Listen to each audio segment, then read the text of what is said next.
አንድ ገበሬ እርጉዝ ፍየሉ የሰው ልጅ ስትወልድ እጅግ በጣም አሰቃቂ ክስተት ተመለከተ።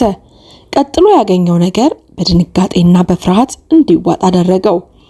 የ68 ዓመቱ አዛውንት ኤርሚያስ ቁርጠኛ ገበሬ፣ የእንስሳት አርቢ፣ ለእንስሳቱ መኖ የሞላበትን ባልዲ ተሸክሞ ወደ በረቱ በእርጋታ እየተራመደ ነበር። በበጎቹ በከብቶቹና ከሁሉም በላይ እርጉዟ ፍየል መምጣቱን በጉጉት ይጠብቁት ነበር። እንስሳቱ ለኤርሚያስ መገኘት ምላሽ የሚሰጡበት የራሳቸው መንገድ አላቸው። በሆነ መንገድ አዛውንቱ መኖ ብቻ ሳይሆን ፍቅርና እንክብካቤን እንደሚያመጣላቸው የሚያውቁ ይመስል ነበር። እንስሳቱ በእርሱ እንክብካቤ ስር የሚሰማቸውን ደስታና ምቾት በራሳቸው መንገድ ይገልጹለታል። ይህም ገበሬውን ኤርሚያስ በእጅጉ ያስደስተዋል። ገበሬው ኤርሚያስ እርጉዟ ፍየሉ ግልገል እስክትወልድለት በተስፋ በመጠባበቅ ነበር። ምክንያቱም የዓመት ብዙ እንስሳት መንጋዋ ጠፋ አስከፊ ወረርሽኝ የተመታበት ነበር። ጥቂት በጎቹ፣ ከብቶቹና ፍየሎች ብቻ ነበር የቀሩት። የፍየል ግልገል እንደሚወለድለት ተስፋ እያደረገ ያለበት ሰዓት ነው። እነዚህን አነስተኛ እንስሳት እድገት አስቸጋሪ ጊዜዎችን የማሸነፍና እንደገና የመጀመሪያ መንገድ አድርጎ የሚያው ገበሬው እጅግ የሚፈልገው ነበር። ሰውየው በበረቱ እንደገና ሕይወት ሲሞላና የደስተኛ እንስሳት ድምጽ አየሩን ሲሞላው በማሰብ ስራውን ጠንክሮ ይሰራል። ለኤርሚያስ እያንዳንዱ እንስሳ ልክ እንደ ቤተሰቡ አካል ነበር። እናም አዲሱ ፍየል ግልገል መምጣት የሚወለድበትን ክስተት በእጅጉ በጉጉት ይጠብቀዋል። በበረቱ ውስጥ እየተዘዋወረ እንስሳቱን እየመገበና እየተንከባከበ ሳለ አዛውንቱ በሕይወቱ ውስጥ ስለተፈጠሩት ውድቀትና መነሳቶች እያሰበ ተፈጥሮ የራሷን የመፈወስ የመውለድ መንገድ እንዳላት እናም ችግሮች ቢኖሩ እንኳን ሁልጊዜም ለተስፋ ቦታ እንዳለ ያውቅ ነበር። ቀኑ ከእንስሳት እንክብካቤ እስከ እርሻ ድረስ ባሉ ስራዎች የተሞላ ይሆናል ተብሎ ይጠበቃል። ነገር ግን አዛውንቱ ምንም አያሳስበውም። ለእርሱ እያንዳንዱ ቀን በረከት፣ የሚወደውን ነገር እንዲሰራ እድል እንደሚያገኝ ነበር የሚያስበው። ዳው ገበሬ ብቸኛ ሰው ነበር። ሕይወቱን ከወላጆቹ የወረሰውን መሬት ጋር በጥልቅ የተቆራኘ ነበር። በእርሻው ላይ ቤት ብቻ ሳይሆን የራሱን ሕይወት ማራዘሚያ አግኝቷል። እነዚህ ሰፊ ሜዳዎችና የተለያዩ እንስሳት የሚኖሩበት በረት ጓደኞቹ የሆኑት እንስሳቶቹ የዕለት ተዕለት ተግባሩ መድረክ ናቸው። ከሚስቱ ማርታ ሞት በኋላ መጽናናት የሚሻበት መሸሸጊያው ነበር። እንስሳቱ በእርሱ እንክብካቤ ስር ካሉ ፍጥረታት በላይ ነበሩ። በአየር ላይ ለብቻው የሚያወራውን በትዕግስት የሚያዳምጡት ዘወትራዊ ጓደኞች ሆኑለት። እናም ድሃው ሰው ሌላ ፈተና በሩን ሲያንኳኳ እጅጉን ተሰቃየ። ከባዱ የህይወቱ ክፍል የመጣው ባለፈው ዓመት ነበር። የኑሮ መሰረት የሆነው የበቆሎ እርሻው ተመታ። እንስሳቱን የገደለበት አሰቃቂ ከባድ ወረርሽኝ መጣበት። ወደ 40% የሚሆነው መሬቱና እንስሳቱ በወረርሽኙ ጠፉበት። ይህ ድንገተኛ ጥፋት ኤርሚያስን እጅግ አናወጠው።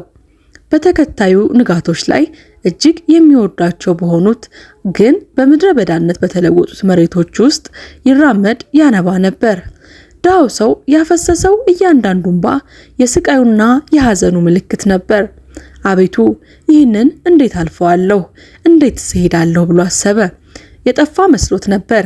ነገር ግን በዚህ የኪሳራ የተስፋ መቁረጥ ሁኔታ ውስጥ እጅግ የሚወዳት ፍየሉ እርግዝና በጨለማ ውስጥ እንደ ብርሃን ታየው። አዛውንቱ አዲሱ የፍየል ግልገል መምጣት የአዲስ ጅማሬ ምልክት መስሎ ታየው። የእድሳትና የተሻሉ ቀናት ቅምሻ አድርጎ ተመለከተው። ሁሉም ነገር ደህና ይሆናል። ፍየሏን ሲያት በጥንቃቄ በተሞላ ብሩህ ተስፋ በሽክሽክታ ተናገረ። ፍየሏ መውለዷን የሚጠብቀው ነገር ኤርሚያስ በጭንቀትና በተስፋ ውድ የሆነ ነገር ሲጠብቅ ነበር። ነገር ግን በድንገት እንግዳ የሆነ ነገር ተፈጠረ። የፍየል እርግዝና መደበኛ ጊዜያት 150 ቀናት የሚወስድ ሲሆን በደስታ በጭንቀት ጊዜውን በመቁጠር ላይ ነበር። ሆኖም የመውለጇ ቀኗ ሲደርስ ፍየሏ የመውለድ ምልክት ምንም ሳታሳይ ቀረች። ይህም የጭንቀት ጥላ በድሃው ገበሬ አእምሮ ውስጥ መፈጠር ጀመረ። ነገር ግን የምትወልድበት ጊዜ እጅግ አልፏል አሰበ። ፍየሏ ትልቅ ሆድ ላይ ተስፋ አድርጎ ነበር። እንዲሁም በፍርሃት በሚያሳዝን እይታ ሁልጊዜም ይመለከታታል። ወራቶቹም አለፉ። ነገር ግን በአንድ ንጋት ማለዳ ኤርሚያስ የፍየሏን የምጥ ጩኸት ሰምቶ ተነሳ። ልቡ እየመታ በፍርሃትና በተስፋ እየተንቀጠቀጠ ወደ በረቱ ሮጠ። አዛውንቱ ኤርሚያስ በረቱ ጋር ሲደርስ ደርቆ እንዲቆም ያደረገው ትዕይንትን ተመለከተ። ፍየሏ ውድ ጓደኛው እንዲሁም ሌሎች እንስሳቱ የተካፈሉበት የሚመስል ግልጽ ጭንቀት የተሞላበት ሁኔታ። ፍየሏ በሚያሳዝን ሁኔታ ተኝታ ነበር። አቤት ጌታዬ፣ ተረጋጊ ተረጋጊ፣ ወዲያው መለሳለሁ እያለ ወደ ቤቱ በፍጥነት ሮጠ። ደረቱ በፍጥነት ይመታ ነበር። ይህ ደግሞ በውስጡ ያለውን የችኮላ የጭንቀት ስሜትን ያንጸባርቃል። ብርድ ልብሶች፣ ሙቅ ውሃ እናም ፍየሏን ሊረዳ የሚችል ማንኛውንም ነገር ሰበሰበ። ደስታው ልቡን ሐሴት ሞላው። ወደ ቤታቸው ሊመጣ ላለው አዲስ ሕይወት ባለው ስሜትና ንጹህ ደስታ እጅግ ተደሰተ። በመጨረሻም ኤርሚያስ እንደ ጸሎት መሳይ ነገር በራሱ በልቡ ተናገረ። እናም የብርሃን ብልጭታ ፊቱ በራ። የፍየል ግልግል መወለድን በመጠባበቅ ነበር። እናም ይህ ለሕይወቱ አዲስ ተስፋ፣ አዲስ ጅማሬ ነበር። እጅግ የሚያስፈልገው አዲስ ተስፋ ምልክት። ሆኖም በፍቅር ተሞልቶ ወደ በረቱ ሲመለስ የፍየሏን ግልገል ለመንከባከብ ዝግጁ ሆኖ ገበሬው ፈጽሞ ሊገምተው ሊያስበው በማይችለው ክስተት ደነገጠ። የሰው ሕፃን ልጅ ጩኸት ደካማ ሆኖ በቆመበት ተገትሮ ቀረ። ሁሉም ነገር ፍጹም ለማመን የሚከብድ የሚያስደነግጥ ነው። ምንድነው ይሄ? ሰውየው ድንገት ቆመ። በደስታ ምክንያት እያባበለ መስሎት ነበር፣ ወይም በአይምሮ የሳለው ክስተት መስሎት። ነገር ግን ሕፃኑ እውነተኛ ልጅ ነው። እውነት በጣም ደንግጦ ነበር። እግሮቹ ለመንቀሳቀስ እየተቸገሩ እንደሆነ በዝግታ ቀርቦ ተመለከተ። እናም እዚያ ፍየሏ አጠገብ ተኝቶ ነበር። ትንሽዬ የሰውነት አካል በእያንዳንዱ ምስሉ ውስጥ እየተንቀጠቀጠ፣ ፍየሏም የእናትነት እንክብካቤ በደመነፍስ እየተከታተለችው ሕፃኑን ትልሰው ነበር። ይህ የእናትነት እንክብካቤ ትዕይንት ለኤርሚያስ ልቡን የሚነካው ግራ የሚያጋባው ተግባር ነበር። ግን እንዴት ሊሆን ይችላል? ጥያቄው በፊቱ ላይ በሙሉ ድንጋጤ ባለው አገላለጽ እየተንቀጠቀጠ ተናገረ። አዛውንቱ ድንጋጤው አሸንፎ ወደ ልቡ ተመልሶ ሕፃኑን ለመርዳት ሮጠ። ፍየሏ በእግዚአብሔር ስም እንዴት አደረግሽው? ግራ በመጋባት ባልተጠበቀው የሰው ልጅ የመንከባከብ አስቸኳይ ሁኔታ ሕፃኑን በብርድ ልብስ ጠቅልሎ ባመጣው ሙቅ ውሃ በቀጥታ ማጽዳት ጀመረ። ልቡ በፍርሃት ይንቀጠቀጥ ይመታ ነበረ። ሕፃኑን ሲንከባከብ የአስተሳሰብ ማዕበል በአእምሮ ውስጥ ተናወጠ። የመውለጃው መዘግየት አሁንም ትርጉም ሰጥቶታል ወይም አልሰጠውም። በጣም ደንግጧል። ነገር ግን አዲስ እንቆቅልሽ ወደ አእምሮ መጣበት። እንዴት ፍየል ከተፈጥሮ ውጪ የሰው ልጅን ትወልዳለች? እንዴት? ገበሬው ኤርሚያስ በተፈጥሮ ሕጎች ላይ በሚያምጽ ምስጢር ፊት ለፊት ራሱን አገኘ። ይህ ሊገለጽ የሚችለው ነገር ለመረዳት ቆርጦ የነበረው ሰውዬ ትኩረቱን ወደ ፍየሏ በመዞር የሆነውን ነገር ሊያስረዳ የሚችል ፍንጭ መፈለግ ጀመረ። እናም በዚያን ጊዜ አዛውንቱ ሌላ ድንገተኛ ነገርን አገኘ። ሊገምተው ፈጽሞ የማይችለውን ነገር። ቀድሞውኑ በስሜት ውርጅብኝ የተሞላው ልቡ ጣፈንታ ያመጣለትን ያልተለመደ ሁኔታ ጀርባ ያለውን እውነት ለመጋፈጥ ዝግጁ አልነበረም። እውነታው ወደ ፍየሏ ዞረው። ፍየሏ ያልተለመደ ሁኔታ ውስጥ ብትሆንም አሁንም የእርግዝና ምልክቶቿን ታሳይ ነበር። ገና የፍየል ግልገሉ አልተወለደም። እስካሁንም እርጉዝ እንደሆነች ነው። የሰው ልጅ ደግሞ ከየት መጣ? ሕፃኑ እንደተተወ ምናልባትም በገበሬው ታዋቂ ደግነት ላይ በከፍተኛ የመተማመን ሰዎች ስለሚያውቁ ምናልባት ሊጥለው ስለማይችል በማሰብ እዛ እንደተው ታሰበ። አይምሮ በብዙ ነገር ተወሳሰበበት። ሰውየው ሕፃኑን በጥንቃቄ በእጁ ይዞ በረቱን ለቆ ወጣ። በረቱ ሁል ጊዜም ሕይወትን ዳግም መወለድን የሚያመላክት ቦታ ነበር። ግራ መጋባት እድሜ በገፋው ሰውዬ በፊቱ ገጽታ ሁሉ ሰፍኖ ይታይ ነበር። እናም የአራስ ሕፃኑ ጩኸት ደካማ ቢሆንም በኃይል አስተጋባ። በውስጡ የስሜት ማዕበልን ፈጠረበት። አይዞህ እናትህ ሩቅ ላትሆን ትችላለች በሹክታ ተናገረ። እናም ሕፃኑ በደንብ በተጨማለቁ አይኖች ውስጥ የተስፋ ብርሃን ይታይበታል። በቆራጥነትና እያደገ ባለው ጭንቀቱ ብቻ የተጨነቀው ኤርሚያስ ወደ በቆሎ ማሳው ገባ። የሕፃኑን እናት እየጮኸ እየተጣራ በእምነት በፍርሃት እባክሽ በዚህ ጋር ሰው አለ፣ ሕፃንሽ ልጅሽ ከኔ ጋር ነው። ቃላቱ በአየሩ ላይ ጠፉ፣ በሰፊው እርሻ ተዋጡ። በበቆሎ ረድፎች መካከል የተራመደው ገበሬ በሕይወቱ ውስጥ ስለተፈጠረው ድንገተኛ ለውጥ አሰላሰለ። በ68 ዓመቱ ለአባትነት ተስፋ ገጥሞታል። ፈጽሞ ያልተዘጋጀለት ሚናም ነበር። አሁን ሸክሙ በላዩ ላይ ያረፈው የሟች ሚስቱ ትዝታዎች ወደ አይምሮ ተመላለሱበት። ምን አደርጋለሁ ማርታ፣ አንቺስ ብትሆኚ ምን ታደርጊ ነበር? በዝምታ አሰበ። በሕፃኑ እጆች እንደያዘ በደስታ በፍቅር የሚናወጥ ነገር በልቡ ማሰብ ጀመረ። አንድ ሰው እንደዚህ ያለ ንጹሕ ፍጡር መተው በማሰቡ የሚሰማውን ሐዘን እጅግ ከፍተኛ ነበር። እናም ሰውየው አሁን ከፊቱ የቆመውን ሁኔታ ለመረዳት ታገለ። መልሱን ፍለጋ ወደ ዘጋው መጋዘኑ አመራ። መጋዘኑም የመኸሩን እህል የሚያከማችበት ቦታ ነበር።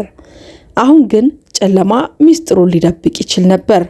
ወደ መጋዘኑ ሲገባ የደም ነጠብጣብ በእይታው ውስጥ ገባ። እናም አካሉን ቅዝቃዜ ወረረው። የኤርሚያስ ጭንቀት ሊያገኘው በሚችለው ነገር በፍርሃት ተለወጠ። እናም እናትየዋ አንዲት ወጣት ሴት በግልጽ በፍርሃት ተሞልታ በአንድ ጥግ እየተንቀጠቀጠች ነበር። እባክህን አትጉዳኝ፣ ፈርታና ደክማ ነበር። አዛውንቱ በልቡ ውስጥ ክብደት ተሰማው። በተንቀጠቀጠ ነገር ግን በለስላሳ ድምፅ አረጋጋት። አልጎዳሽም የኔ እመቤት፣ እኔ የመጣሁት ሕፃን ልጅሽን ልሰጥሽ ነው። አይዞሽ። ገበሬው ኤርሚያስ ሕፃኑን ለመጠበቅ ቃል ኪዳን ለራሱ ገባ። ሊረዳው የሚችለውን ማንኛውንም ነገር እንደሚያደርግ አሁንም በዝምታ ለራሱ ቃል ገባ። በዚያን ጊዜ በርቀት በሚገኘው መጋዘን ውስጥ ለአዛውንቱ አዲስ የህይወት ምዕራፍ ተጀምሮ ነበር። የህይወቱ ድንገተኛ ነገር ከሁለት የጠፋ ነፍሳት ዕጣ ፈንታ ጋር ተጣብቆ ነበር። መኖሩን ሊለውጥ የሚችልበት መንገድ።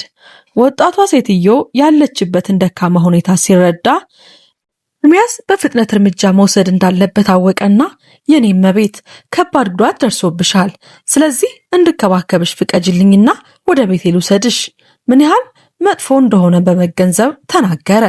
ይሁን እንጂ ልጅቷ መጀመሪያ ላይ የማታውቀው ሰው በመሆኑ በፍርሃት አመነታች። አልጎዳሽም፣ እባክሽን እንሂድ። በአዛውንቱ ገበሬ አይኖች ውስጥ ያለውን የደግነት የደህንነት ስሜት ሰጣት።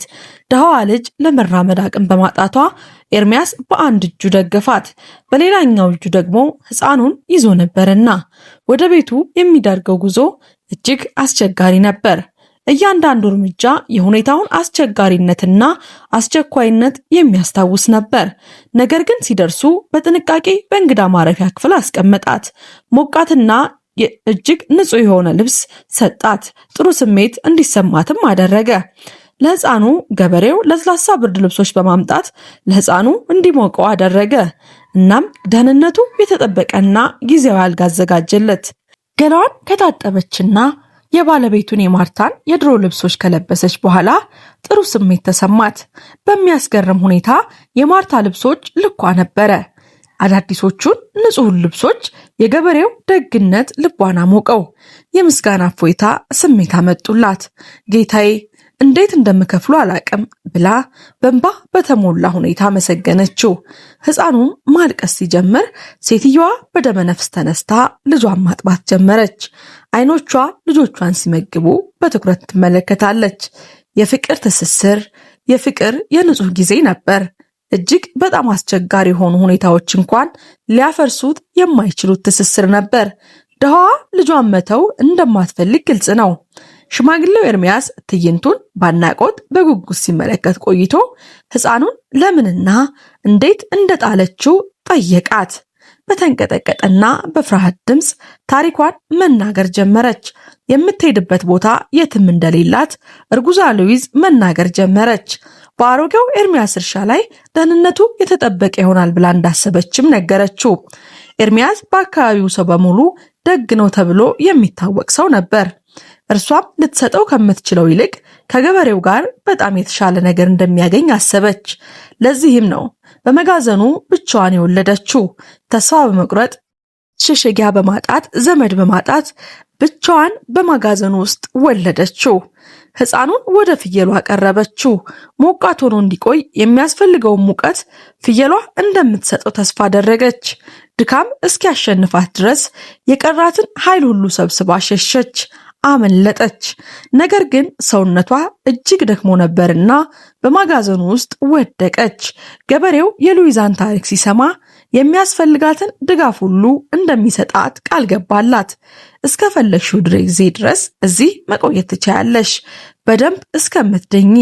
ላንቺና ለሕፃኑ ምን እንደሚሻላችሁ መወሰን ትችያለሽ። ዝም ብለሽ ረፊና ጊዜሽን ውሰጂ። እንድታገግሚ፣ ስለወደፊቱ እንድታስቢ፣ ደህንነቱ የተጠበቀ ቦታ እንደሚኖርላት አረጋግጦ ነገራት። ሌሊቱ በእርሻው ላይ ወረደ። የሚጠብቀው መረጋጋትን መጣ።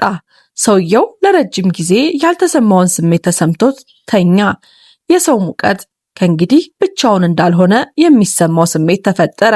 እናም በእርግጥ ጊዜው እያለፈ ሲሄድ በሉዊዝና በሕፃኑ ባልተጠበቀ መምጣት ምክንያት አዲስ የደስታ ዳግም ልደት ምዕራፍ ተጀመረ። ሚስቱ ማርታ ከሞተች በኋላ በብቸኝነት ምልክት ተደርጎበት የነበረው አዛውንቱ በእነሱ መገኘት ለረጅም ጊዜ ሲፈልገው የነበረውን መጽናናት፣ ደስታን አገኘ። ቀስ በቀስ ሉዊዝና ልጇ ቻርሊ የነበረው ፍቅር ወደ ጥልቅ እውነተኛ ፍቅር አደገ። የማያውቃት ልጁ እንደሆነች፣ ሕፃኑም የተወደደ ልጅ እንደሆነ፣ ለዓመታት የደስታ ጊዜያት ትዝታዎች ብቻ ያስተጋባ የነበረው ቤት እንደገና በሳቅ በሕይወት ተሞላ። ገበሬው በእያንዳንዱ ፈገግታ፣ በእናትነት በልጁ መካከል የሚለዋወጡትን እያንዳንዱ እይታ የተወደደችውን ባለቤቱ ማርታ እሷ የፈጠረችው ሆን ብላ የላከችው እስኪመስለው ድረስ ተደሰተ። ከዚህ ሁሉ የደስታ ጊዜ በኋላ በጉጉት በናፍቆት ሲጠብቀው የነበረው የፍየሏ የምጥ ጊዜ መጣ። ፍየሏ በምጥ ተያዘች። ከዛ በኋላም 2 ግልገሎችን ወለደችለት። ይህ የመዘግየቱ ነገር እውነት ደስታን ሊያመጣለት ነበርና ፍየሏ 2 ተጨማሪ ግልገሎችን ለኤርሚያስ ሰጠችው። ኤርሚያስ አሁን ደስተኛ ነው። እነዚህን አዳዲስ ሕይወቶች በተመለከተ ጊዜ ሁሉም ነገር በስተመጨረሻ ለበጎ እንደሆነ በማሰቡ እጅግ ተደሰተ። በአንድ ወቅት በወረርሽኝ የወደመው የበቆሎ እርሻው እንደገና እያበበ መጣ። የተትረፈረፈ ምርት እንደሚሰጠውም ተስፋ አደረገ። እንስሳቱም ፍየሏን ምሳሌ አድርገው በመከተል መራባት ጀመሩ። እርሻው በቅርቡ አዲስ ትውልድ እንደሚሞላበት ያመላክታል። ለእያንዳንዱ አዲስ ቀን ባልተጠበቁ በረቶች አመስጋኝ የሆነው ሰውዬ ሉዊዝና ቻርሊን በዘላቂነት ከእርሱ ጋር እንዲቆዩ ጠየቃቸው። በሕይወቱ ውስጥ ከእንግዲህ ብቸኝነት አይኖርም። በምትኩ እንደራሱ ለሚወዳቸው ቤተሰብ ለመንከባከብ ወሰነ። ዓመታት አለፉ። እናም አዛውንቱ የልጅ ልጁን በእንስሳት በተፈጥሮ ተከቦ በደስታና በጤና ሲያድግ የማየት ልዩ መብትን አገኘ። ሉዊዝ በበኩሏ በኤርሚያስ ውስጥ የአባትነት ምሳሌን አገኘች። ባይወልዳትም እንደ አባቷ ሆነላት። ለሰጣት ደግነት፣ ፍቅር ሁሉ እጅግ ወደደችው፣ አከበረችው። በመጨረሻም ከሚስቱ ጋር ለመገናኘት ጊዜው ሲደርስ እርሻውን ለልጁና ለልጅ ልጁ አስረከበ። የፍቅርና የእንክብካቤ ውርስ በደም ሳይሆን በልብ የተዋሃደ ቤተሰብ መተዋወቁ በሰላም ሄደ። የተወደደችውን ማርታን ባለቤቱን በሰላም ከአካለ ነፍስ ተለይቶ ወደማይቀርበት የዘላለም ሕይወት ሄደ። የተወደዳችሁ የአበናብ ክሮኒክልስ ተመልካቾቻችን ለዛሬ ያዘጋጀንላችሁ ፕሮግራም ይህንን ይመስል ነበር። እስከ ፕሮግራማችን ፍጻሜ ድረስ ስለተከታተላችሁን ከልብ እያመሰገንኩኝ ቪዲዮውን ላይክ ማድረጋችሁን እንዲሁም ቻናሉን ሰብስክራይብ ማድረጋችሁንና የደወል ምልክቱን መጫን አትዘንጉ። ከዚህ ቀደም የሰራናቸውን ቪዲዮዎች በቻናላችን ገብታችሁ እንድትመለከቱ እየጋበዝን እኛ ከወዲሁ ተሰናበትን። መልካም ቆይታ።